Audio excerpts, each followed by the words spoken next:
Hi, this is Christy with Guidepost to Wellness. Thanks for joining me.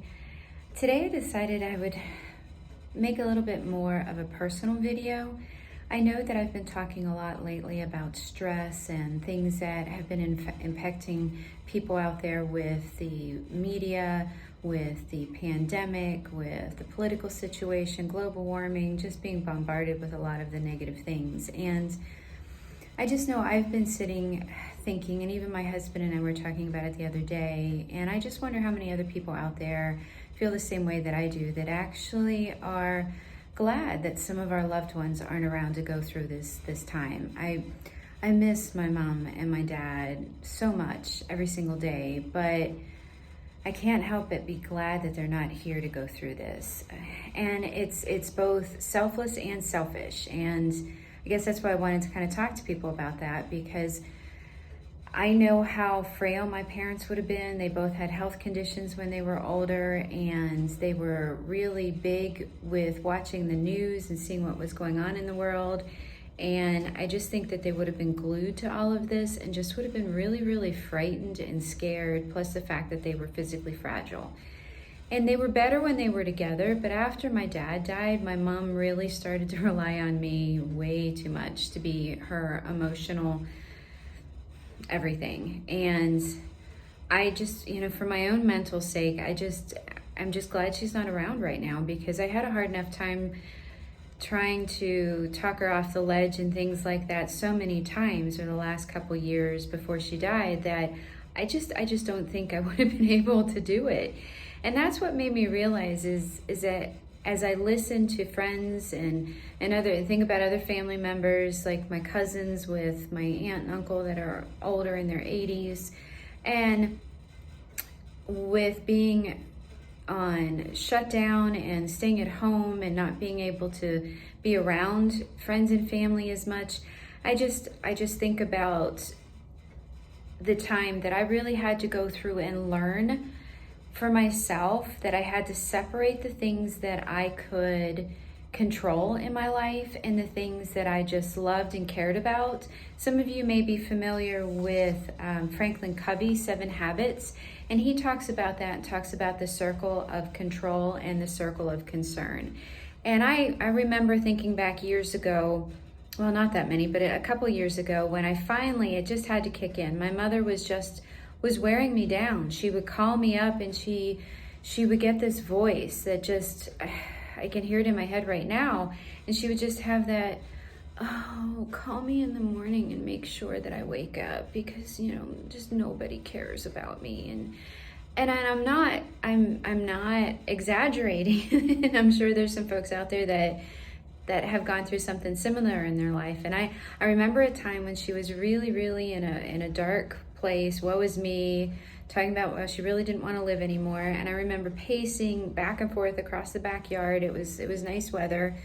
I can't remember exactly when it was, but it was nice enough to be outside, and I was pacing my backyard, tears rolling down my cheeks, talking to my Uncle Frank, going, what do I do? What do I do? Because I've always been a doer. I've always wanted to fix things and help things and do things, and I was stumped. What could I do to help her, to make her feel better, to make her grateful for all the great things that she had in her life, to make her want to live, all those types of things. And my uncle, he had to be really tough. He had to give me that tough love, and in his gruff way, he had to tell me, Christy, you just need to stop.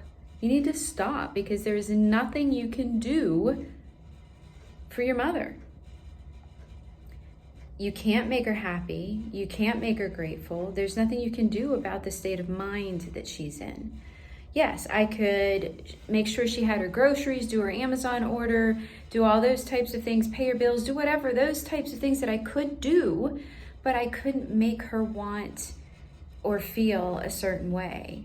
And as I talk to my friends, there's a lady here whose mother is in New York, and she's really struggling being inside, and her moods are going up and down, and she's just being really, really challenging. And I know it's really wearing on this lady's nerves.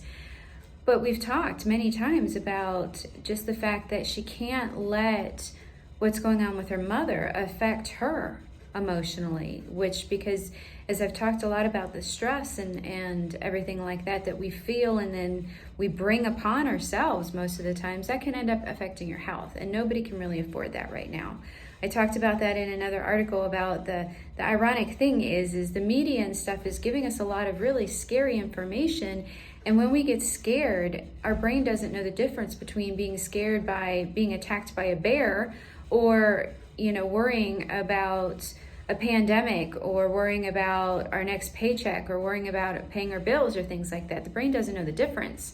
So it unleashes a cascade of stress hormones that actually impact your immune system, and especially the parts right now that actually fight viruses. I mean, how ridiculous and ironic is that?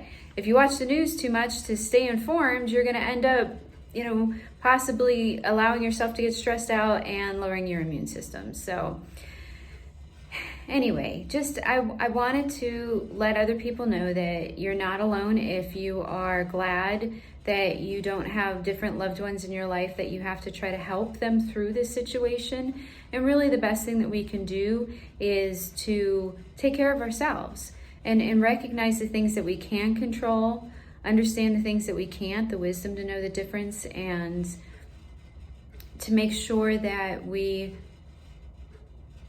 take care of ourselves first and foremost. And then we can start spending time in the circle of concern, and then start thinking about what can I do in those areas to impact them. But worrying about them and stressing about them is definitely not the thing to do. So I'm just curious if anybody else out there has had those types of thoughts as we're all sitting here going through this really turbulent, uncertain time, all these changes, things going on that we don't really know what all is going on behind the scenes. What can we believe? What's real? The numbers coming from different countries, are they real? Are they not? And it just creates this really potentially stressful situation. So I'd love to hear from anybody else out there that is quoting the Serenity prayer to keep themselves going, if they've thought about other loved ones that have been in their life and how challenging it would be if they were here now, and also anybody that's going through that challenge right now, that's separated from loved ones, children, parents, other family members, and how they're coping with that. I'd really love to hear from you all. I'm going to put some links down below for some programs that I think that are really helpful to some brain entrainment. And also, if you look at my YouTube channel, I've got some channels that are out there with meditation music, calming music, Schumann resonance, things like that I think are just tremendous. So I hope everybody that's tuned in is working through all of the challenges that are going on right now, and I would love to hear from you. If you need some help from a health perspective, definitely check my link below and we can do some remote sessions on health coaching. But I look forward to hearing everybody's feedback, and I hope that everybody is doing the best they can, and be well.